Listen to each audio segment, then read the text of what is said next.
In northern Utah, moderate avalanche dangers exist tonight, but they're expected to increase over the weekend. Yeah, ABC4's meteorologist Nate Larson tracking conditions and telling us what we can all expect. Nate?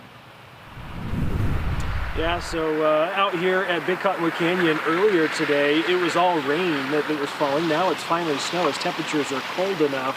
And so we're seeing with these winter storms that are more mild, where we get rain in the valleys, the snow up at the higher elevations is typically more dense and more heavy, and that causes issues for our snowpack up in the mountains.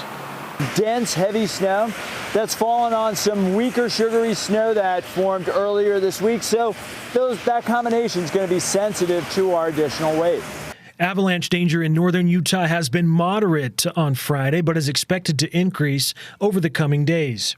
There's definitely an avalanche hazard for the mountains of northern Utah going into the weekend, especially as more snow starts to stack up. It's not like the walls are caving in, but we've got a series of storms, and we expect as we move through the weekend into next week, the avalanche danger is going to start to ramp up. Avalanche danger is already high in the southern half of the state, with warnings in place, meaning both human-triggered and natural avalanches are likely.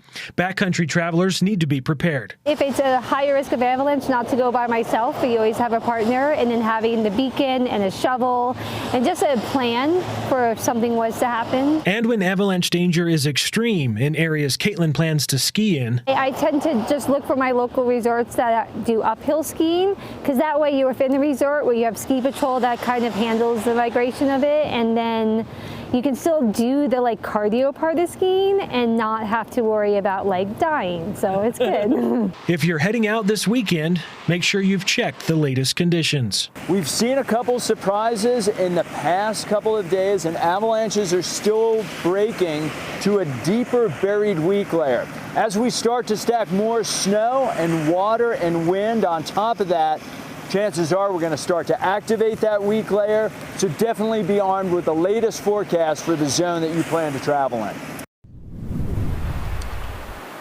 All right, now Caitlin also, who we spoke with in the story, shared some other information that she does to stay fresh on how to define or how to navigate through avalanche terrain. She takes a refresher avalanche course every year to help her learn or relearn how to test the stability of the snowpack she's traveling in. So some good advice there. All right, live at the mouth of Big Cottonwood Canyon, I'm meteorologist Nate Larson, ABC4 News.